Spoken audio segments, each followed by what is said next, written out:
I wish, but then it was never. During the subject period, we have said, based on the code of conduct of journalistic and mass media, the report therefore failed basic test of journalistic ethics and standard, and was stranded in what seemed to be a deliberate, malicious attempt to discredit and humiliate the National Police Service. We can only conclude, therefore, that this is also aimed at creating public pandemonium over the management of the security sector. It was not only false, but injurious to the stability of the country. The reporting, therefore, amount to abuse of media freedom as stipulated in the Constitution and the Media Act of Kenya 2013. The unprecedented reforms in the National Police Service have provided zero tolerance approach to any malpractice as stipulated in the service standing orders, including all manner of malpractice, including corruption and all that. They have also promoted transparency, responsibility, and accountability to citizens, and accountability to every police kit that is provided to us. We shall demonstrate to you a firm nature of accountability. That is one of the most guarded tool of duty that ever a police officer. And from the training, and for some of you who have visited during training in our various training colleges in the city, you may see the training of a firearm, how it is undertaken. They have also promoted transparent responsibility, as I've demonstrated, and I can say the timing and manner of the report, therefore, appears to be an attempt to create tension and disharmony between the police and civilians. The Inspector General, in consultation with the National Police Service Commission, has never hesitated to take stand and immediate action against any officers found violating the National Police Service standing orders. Further, if the media also are hesitant to approach the National Police Service on this matter, it could have at least approached Internal Affairs Unit, which is fairly independent. Then, if it's not Internal Affairs Unit, then the Independent Police Oversight Authority, which is absolutely independent and at liberty to investigate any malpractice as far as the police criminality is concerned. That's where we have failed to take action. All these two agencies have anonymous reporting and information system, where once you give the information, nobody who can know who gave the information for purposes of protection and confidentiality. None of these avenues, which were utilized by the reporters who went to investigate and heard this story. The allegations made in this report are extremely serious. Extremely serious. It is also apparent that crimes relating to unlawful possession of firearms may have been committed in the context of this report. In this regard, and pursuant to the provision granted by Section 52 of the National Police Service Act, we shall be asking the editorial director, Director Strategy Innovation, and other relevant reporters of the Royal Media Service to at least come and give us more insight to this report in pursuit of the criminals who have been harboring these weapons here. We have no idea what atrocities these weapons could have committed. For the entire period which they have been kept there, today we could be giving a story that this is exactly these weapons could have committed. First of all is to thank Royal Media Service because they have committed themselves in a letter which they surrendered the weapons and the uniforms which were gathered to us here. And if you see this letter, the entire story was that the police were behind this and the ones who gave out the weapons and the uniform. We were the accused, the police. We are the ones who are the owners of this. We are the ones who give them to criminals. If you look at this letter of surrender, it shows 8 items. But if you see like AK-47, surely, in all fairness, to say it's for a police firm, it could be having a police identification serial number, which they have confirmed belong to a police. And even if it was deleted, we could be seeing not only the direction of the serial number, but the direction of the police identification. The expert is here. I'm going to show you, neither even the pistol, which actually I've seen it today in my lifetime. This is the first time I'm seeing that kind of a pistol. And then, again, why I thank the royal media, they have said we remain available to answer any questions that you may have on this matter. Thank you so much. Because now we shall be seeking your assistance so that we can go to the bottom of this matter. And one thing which I may say before now I come and ask the expert really to demonstrate to you. We, as the National Police Service, members of the 4th Estate, to be sincere, at any given time, I don't know when I was ever approached, the Inspector General was ever approached for us to collaborate in this kind of operation. This was a fantastic job, fantastic. I only actually say, God forbid, when they went around there to risk, which is I appreciate, what about the risk if these people could have turned against them? You have no idea about criminals. They're only driving by that price, the stipend behind the motivation. If it could have turned tragic, how could we have accounted to a brother or sister in the event it just happened wherever it was happening? Because we are bound by the law. We have sat with you people many times saying how we can collaborate. Then if we could say we came to seek collaboration on this operation and refused, at least even now I will not be standing in your presence here because I will be full of shame.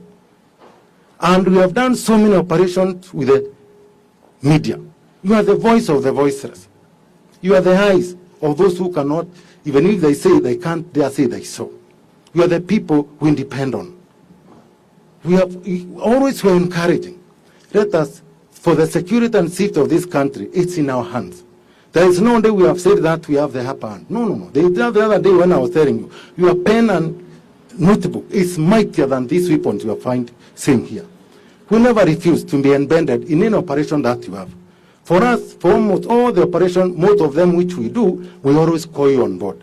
Please, let's go there. We even have hammered you, bulletproof, hammered headgear, and all that. We put in our aircraft, we put in our vehicles, and we go for the operation. This could be a fantastic operation if at least you put us on board. Fantastic. We won't be celebrating around because up to now we have no idea the crime these women will have committed. This is what we could be celebrating as fantastic journalists, of which we really encourage you. If another come, please come to us.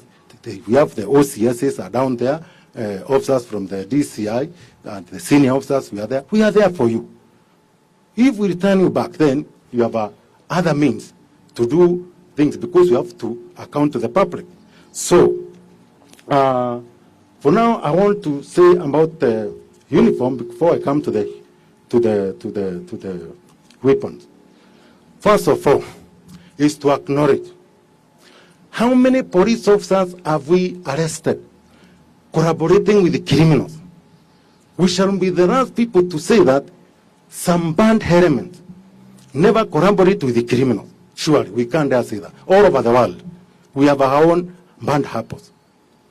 And we have demonstrated this. We have never taken a police officer who collaborates with a criminal, who gives firearms or hires them. We have never asked for a camera session in court. Even we alert you, we are going to be taking them to court. Please come and be with us. We want to expose them. And we have never hesitated. We share with you, our own police officers.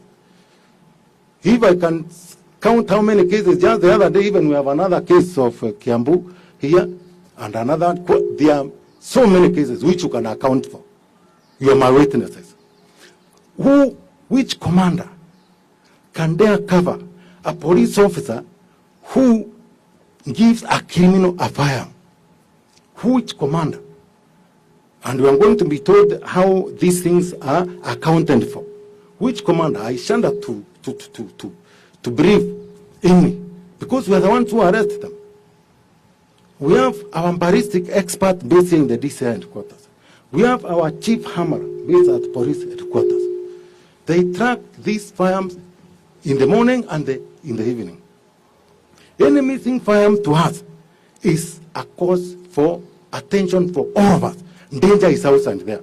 If we miss a single firearm, which we cannot account for a single day. So we have mechanism. And that's why we arrest the police officers, they are sacked, and then they are given the punishment which is due for them, other than the National Police Service and in court. We display them for you to see. So let me say about the uniform.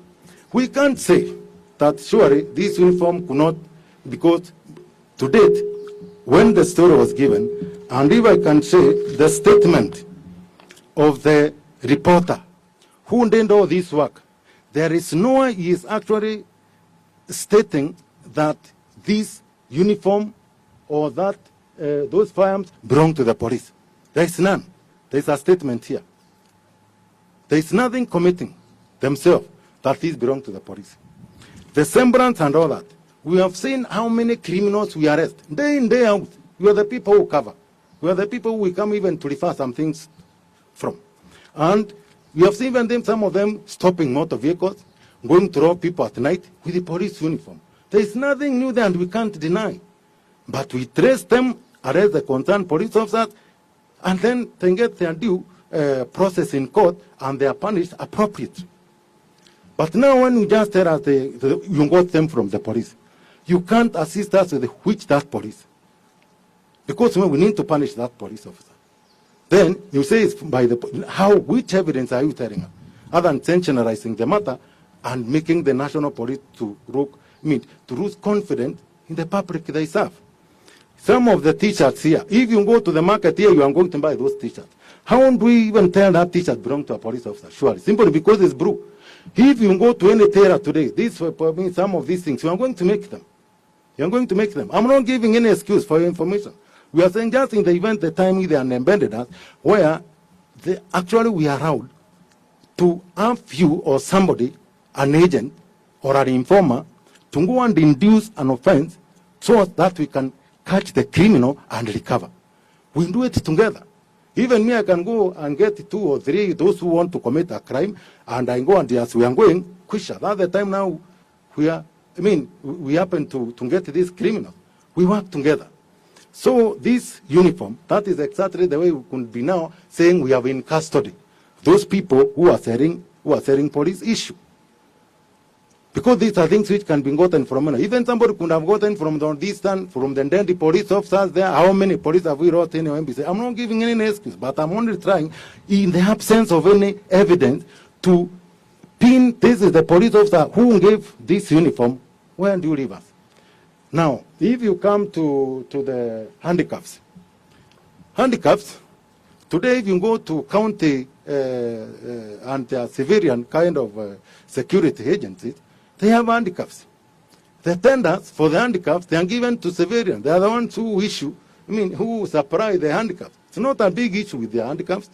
They can be gotten anywhere. But we are equally not refusing. It could be very good. It could have come from us. Who issued it? If now, for example, if it has the part number, then you could have given us an opportunity to go and investigate to tell you, well done, thank you so much. Do you see, this handcuff was issued to this police station or prison or any other security agency. We have so many those who use, handcuffs. Kenya Forest, and all those who deal with matters to do with arrest and all that. They have handcuffs. Now we could be talking about accountability, a well-done job, which actually we collaborated together. Now we can't tell where that handcuffs from. But now it's being told that is the police issue with no evidence. Now, with that, I'm going now to call the ballistic expert. Let them now show you part by part. Because it's good, because now we are the people who depend to educate the public. Also for you people to know, so that next time when it happens, please, we are in one page and we are reading from the one script, and we are going to assist this country as far as safety and security is concerned. So please, the ballistic expert, Mr. Mongera, kindly do the entire demonstration and show them exactly what happened. Thank you. Thank you, sir. The ballistic these firearms today, and they were able, for this firearm, they were able to know is a Type 56 assault rifle, made from China. And it's a copy of the Russian AK-47 assault rifle. We went further to check the serial number, and we found that the serial number is not there. But we stripped the firearm, and we were able to look for other numbers, which we call part numbers. Which we call party numbers. And in these party numbers, we were able to find in the receiver cover, this is what we call receiver cover, we have number 41200. In the return spring guide, we have number 39601. In the boarded carrier, we had number 68519. And in the board, we have H4552. Normally, a firearm serial number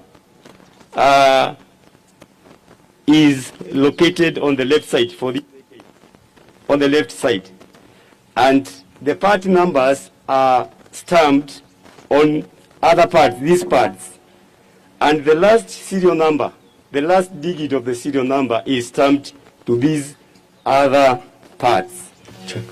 Point that these parts had different numbers, meaning that these parts came from different firearms. I have a gun, official firearm from the police, and the serial number here is 5424477. If I strip this gun and look for the part numbers, you will find the last numbers, the last 5 numbers are stamped to each and every part of this gun. For example, the return spring, you find it is 24477, which is the last 5 digits of this AK-47 assault rifle. So all the parts have been stamped those last digits of the serial number. And also it has police markings which are written in this AK-47 assault rifle. You find it is written KEKP 5424477, so that you are able to know it is from the government.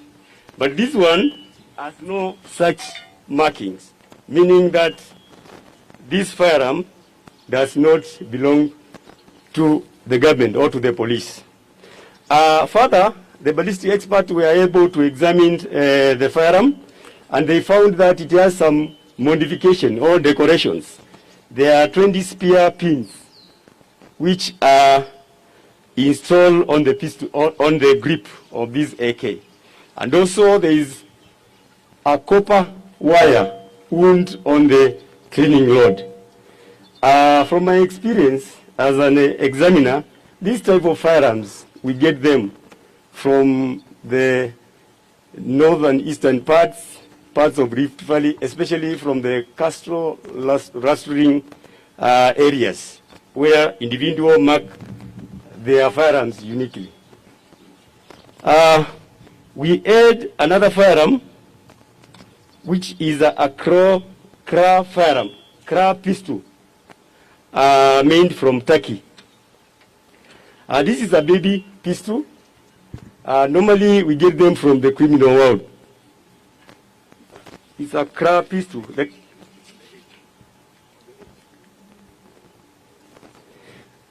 Normally, recently, we have been getting these type of firearms from the criminal world. And this is not a powerful pistol. And it's not, we have never gotten them from the forces. We add also a magazine. This magazine of 15 rounds of ammunition of 9mm, and it belongs to a pistol, a CZ85B pistol, which the pistol can be gotten from the civilian world, the government, or the criminal world. And there were 9 rounds of ammunition, which we also examined, and we found that these ammunition are normally used in handguns. This type of ammunition are used in handguns and some machine guns, of which they can be recovered from the criminal world. They can also be bought from licensed gun dealers and so on. Thank you, sir. Thank you very much. Now we are going to take you through, this is for purposes of running so that you can on our behalf please educate the public in case of any information which may come from their way.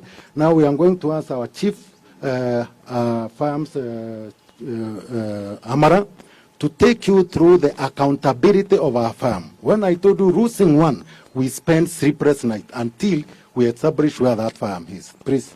Thank you very much, sir.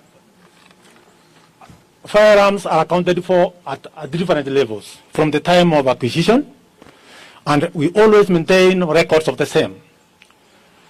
On receipt of firearms from overseas, because normally we procure from overseas, we have a master ledger where we enter all firearms which have been acquired by the government. This is what we call the master ledger. We have several at our headquarters containing various firearms which have been acquired since the Kenya Police Service came into being. After entering those firearms serial numbers in the records, we now distribute them to the respective service members in the field. And here we have a ledger,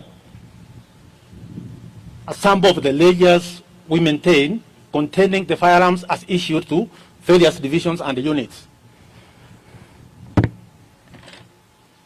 At the unit level, they have this type of record. Skull and arms ledger is maintained at each and every division or police unit up to the station level. All firearms issued to those units are contained in such a record. These are permanent record at the division or station level, and these are permanent records at headquarters level. And on the daily movement of firearms, police firearms, they must be entered in this type of record. It's called arms movement book. The moment a police officer gets that firearm from armories, its details and the serial numbers of that firearms is indicated in this record. Until the time he returns it, it is also indicated that he has returned the firearm the way he took it. When issuing firearms to the field, we have government records. This is an issue forger. Whenever we are issuing firearms to the divisions, units in the field, they have to come with this kind of forger requesting for those firearms. And after ascertaining that they require those firearms, it is approved at the police headquarters, and they are issued with gate passes to access our storage facilities. And the officers in charge of those storage facilities issue those firearms as indicated in that approved issue forger. And the moment those officers who have received those firearms from the field get those firearms and they deliver them to their respective commands, they enter those details in this register. It's a permanent register at their level. And after that, that's when this one is used for the daily movement of police firearms. So you can see how accountable our systems are. From the time of acquisition up to the time you see officers in the streets with firearms. They don't just go to the armories and pick firearms and just go to the streets. They have to record in those records.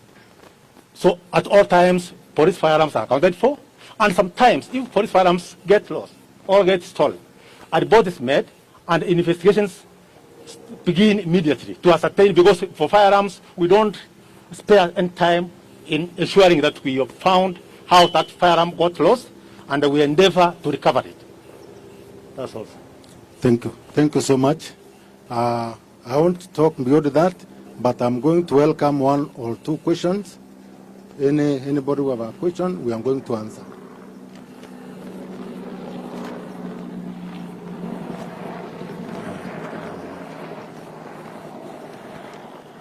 Well, DCI, my name is John from KBC. Yes. Two questions for you. Yes. Number one, who is allowed to carry AK-47s in this country? And of course, I had the ballistic expert talk about bandits. Where do these guns come from exactly? And have you been able to establish the source? And the follow-up question for me is that, but at DCI, like about 2 weeks ago, a crime was committed against a member of media, the Kenya Broadcasting Corporation, and from the reports you got is guns similar to this one. So have you been able to establish what kind of gun was used that time, and probably even update us on the status of investigation so far? Thank you. Thank you so much. Who is allowed to own an AK-47? If you go to, for anybody, because I know quite a number of you are licensed firearms holders, I know that one very well, and even those who are interested equally to harm themselves, you are people in the field. You are entitled by the Constitution to own a firearm, all of you here. And what I can tell you for those, this is a prohibited firearm under the law, the laws of Kenya. They are only supposed to be owned by the legitimate forces of the country, but not to be under the arms of any civilian whatsoever. So it's already prohibited under law. Second question. Crimes have been committed with the church similar firearms. Absolutely, yes. And most cases, we are AK-47 mostly. And remember, this is one of the most available, weapon in the whole world. If you go to the crime-prone areas, ring, terrorists and all that, most of them you are going to find them with AK-47. This is the most, available weapon in the whole world. And I can tell you, if you go to the northern part of Kenya today and MBCD, to acquire these things, that's why the government is really battling a lot of war with the illegal, and proliferation of these arms. And even you have seen them being surrendered. Have you seen civilians coming, saying, I'm surrendering things firearms in their hundreds? They're being surrendered almost, weekly basis or monthly basis. So it's not a big issue, for firearms. They say and they surrender when they are given, moratorium or period to return them and all that. So we acknowledge criminals do. That's why you are supposed to be there to assist us, so that we can ensure that these harms are completely eliminated from the wrong harms. Because now we lost our sister, absolutely, because of firearms MBCD. It's not criminal. What I can assure you is that the criminal will not enjoy his freedom for long. That one I can guarantee you. It's for a day or 2, 3 days, but we are going to go down with the criminal. That one I can promise. And for the firearms, they always find their way. And you can see now the way it has been demonstrated. This is not a firearm in the Republic of Kenya. You can see from where we can trace it, where, it can be found. So, but it found it. The only people who brought it here, they are the only people who can tell us how they did it and how it came to be in their possession. That's all. Yes. Thank you. My name is Nimro Tabu from Royal Media Services, and I wanted to ask, what happens to the illegal firearms that are usually collected by the police officers in various parts of this country? Sorry? Are they normally, the illegal firearms Yes. that are usually collected by police officers, are they normally stored in a central place, or are they found within police stations? And for how long do they stay there? Are they easily accessible to anybody else within the police station? Fantastic. That's a very good question, and I really want to be very attentive on that, because for anybody who is going to find this information, it's a very nice information for all of us, for 7 million in Kenya, for their safety and security, to ensure that you stop the, usage of such a weapon when with that information and we get it. Now, once a firearm is recovered by a police officer, it is first of all held as an exhibit. First of all, the first thing is identification of that firearm as an exhibit for production in court. Now, when the firearm has been marked for identification in court, the court now rules the manner of disposal. If it means the court, because there are no armorets in court MBCD, usually they are given to the police station to be given under lock and key in the armories. But marked exhibit, we have where it is called exhibit store. It is never mixed anymore with other firearms. We have firearms which have been recovered from police officers. Police officers have committed crime in DC and others, MBCD, we have arrested them. You know, though these cases we have been together with you. That firearm is immediately, isolated from the rest, put in the exhibit store until the time the court can give the manner of disposal. You have seen firearms being burnt, isn't it? Maybe it is in that category. They are kept, they are no longer taken out for any use anymore. The moment a firearm has been used in crime, that is end of right span. It ends there.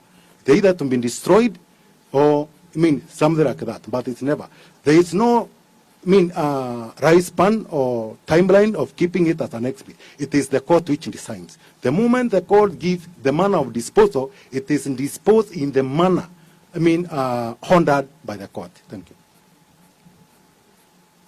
My name is...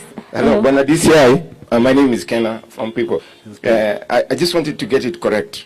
In case any media house wants to undertake such an investigation, yes, what is your advice? Do they go it alone or do they go with you? And then the second question pertaining the uniform.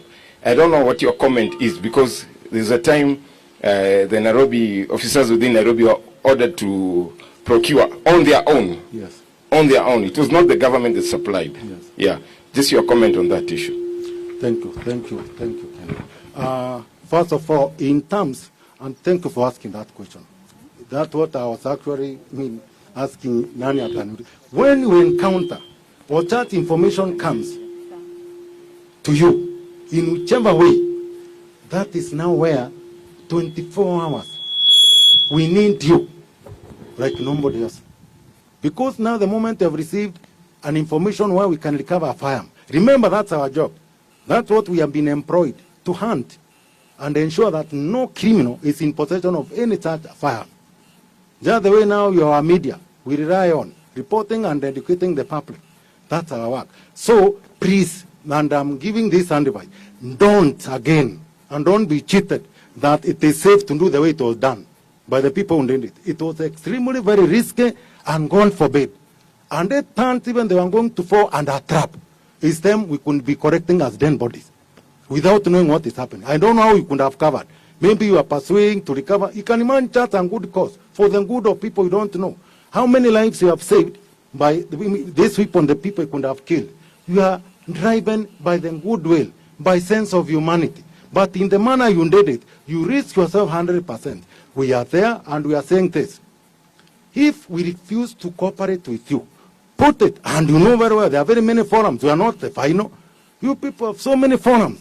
Say that DCI refused to cooperate with that, the IG refused to cooperate with that, or any other, commander or a police officer. That's why I was telling, I wish there was a proposal or a request. In fact, when I say how many of you we have gone out together, how many times do we call you? In fact, these are the kind of operation we drive. It's a drera. When we are together, we cover you proper and completely we keep up, because now you are the person who is being trusted by that informer. So we are there for you. It could even be filmed as we move from point A. I know what I've done. At times, even I used to have juniorists move with me all the way to Naivasha. And we do a great operation where even we are recovering, we are doing everything ABCD, and I tell them, if there is any exchange of fire, we have already taken security for you. Even if we go down, please, for you to be secure. Stay a little bit. So we secure you. So this is something so noble that we cannot refuse to cooperate with you. So please, if it comes, kindly engage us. And in the event of any difficulties, you have so many other people you can talk to. Thank you. And then we have talked about the uniform. Uniform, I'm telling you, you have seen even at times when there was an issue, even with the security companies, who were almost having similar uniform with the police. Today, you can have this confusion all over and all that. But no matter to do with uniform, uniform is a police issue. It's a kit. In fact, the moment you are given a police uniform, the moment you are retiring, you are supposed to return, even when I die myself or I retire. I don't know which will come first. What you do is, first of all, that kit is supposed to be go and itemized one by one. And the chief firms and my colleagues that can bear me witness, EV and an MBCD. Even socks, forget about the t-shirt, it's listed. It must be returned. If it is not returned, even they owed my pension and all, investigation and inquiry is opened. One sock is missing. One boot, no matter how old, if a boot gets sold, or a police uniform, a shirt or trouser gets sold, you return it and it's somewhere. It has no accountability. This shirt has been returned by number MBCD, and then you are given another issue. So there is accountability. It couldn't be chaos. In the event there is no such stringent measures or control measures in place, it cannot be easy, let me tell you. That's why we see these things are not very easy. And when we say for sure, and to go and put a story when we have no consultant, and there's so much you can run from us, it's not fair. Thank you. My name is Mary Wambui from the Daily Nation, and my question is, has the Directorate filed a complaint with the Complaints Commission regarding this matter? Sorry, please come again. Has the Directorate filed a complaint regarding this matter with the Complaints Commission? Maybe if you can remove just for the question and then answer. So I'm asking, has the Directorate filed a complaint regarding this matter with the Complaints Commission? Thank you very much, madam. That one has been done by the relevant government agency. That one has been done. So I think we are done. A question here. Kwa majina naitwa Emmanuel Kilongi kutoka Sasa Radio, na naomba nisungumze kwa Kiswahili maana wengi wamezungumza katika King'eng'e. Nyinyi kama idara ya polisi ni mikakati ipi ambayo mmeweka kuhakikisha kwamba wafanyi biashara ambao wanauza haya makwanda sokoni yanaweza kuondolewa, ama ni nini ambacho mnapanga kufanya ndiposa mkaweze kuondoa nguo ama sare kama hizi katika mitaa ya mabanda huko nje? Asante. Asante sana. Nadhani hiyo ndilo swali la mwisho na nitajaribu kujibu. Kwanza ni kusema asante kwa kuniuliza hilo swali, ndio niambie watu. Kwa njia zile polisi wanatumia ndio tusipate hizi silaha mikononi ya majambazi ama mikononi ambayo wale watu kazi yao ni kungojea wale watu wametoa jasho na kukula jasho yao na kuwaua na kuwadhuru kwa njia mingi. Vile tumefanya, ukiangalia tumekuwa tukiimba wimbo kama sire namba tumepatiana, ambazo ukipatiana habari iko National Police Service, the IC3, and where we have already, vile tumesema ya kwamba kuna namba za polisi sire unaweza piga simu.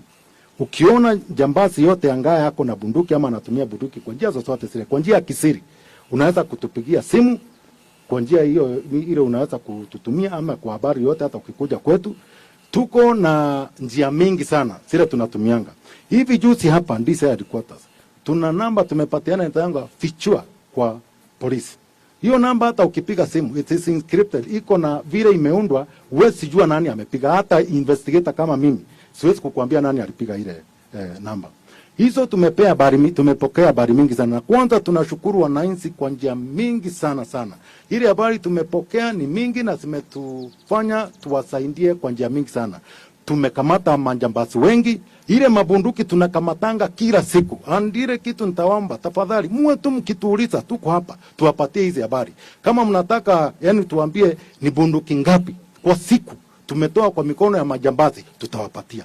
Na nikiwa ni majambazi wangapi tumeshika kwa siku, hata Kenya nzima, jioni ikifika hiyo ripoti yote, every commander yote atakuwa na ripoti kama hiyo. Kwa hivyo tuko na hizo njia ya kusema mwananchi yoyote pale akiona silaha hiyo ni adui yetu ya kila mtu, tafadhali tujulishe hiyo habari na sisi tutachukua hatua. Na wewe ambao unatupatia hiyo habari, hakuna mtu atajua. Kila Mwenyezi Mungu atakubariki, sababu kwa kupatia habari ya kutoa ile silaha kwa mikono ya jambazi, ujui ni watu wangapi wamepona kutokuuawa. Hata wewe ingekuwa ni wewe ama mimi ndio umesaidia. Kwa hivyo ni jambo la kushirikiana wote kama watu ya magazeti na wananchi.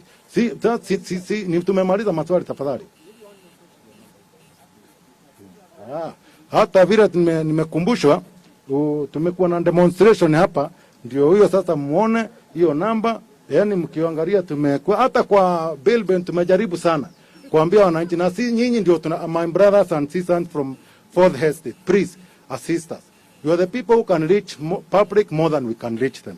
Kindly heed and let us assist ourselves. This is our country. Haina mtu mwingine atatoka nje for his safety and security, but all of us. What beauty. The moment hata ukitoka kwa kazi saa 3, saa 4, kafyu ikitoka, tunapatana pale, tunakula mali yetu pole pata, tukiimba, tuimbe, tukwembi. Hakuna kitu ya kuogopa chochote. Sisi ndio tutasaidiana, ndio tupate hiyo hali ya utulivu na usalama. Please, let's be, please, iwe tu ya mwisho tafadhali. Naomba. Yes. Sorry, this is a matter that touches on us and our profession. Maybe just give us some chances to ask some few questions. Yes.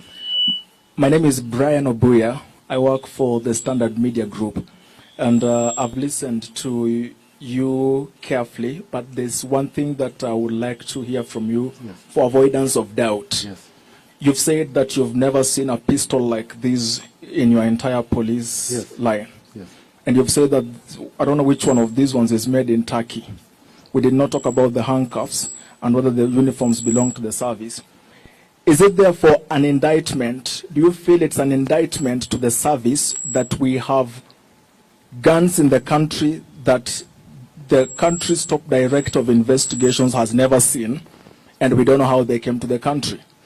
And then secondly, I would also like to know,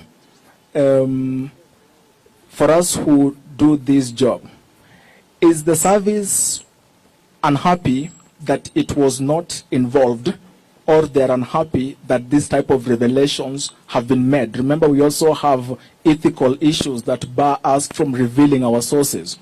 When we talk to the sources we talk to, it is an ethical matter. Yes. So I would like to know, what is your position? Those two things, so that you do not really attack us on that part, yes, but also remember that we also have an obligation to the yes, public. Yes. Thank you. Very good. I'm going to answer that one, and maybe that is the last that I've given a chance. First of all, I say yes. I've never seen such a pistol in the National Police Service as an issue.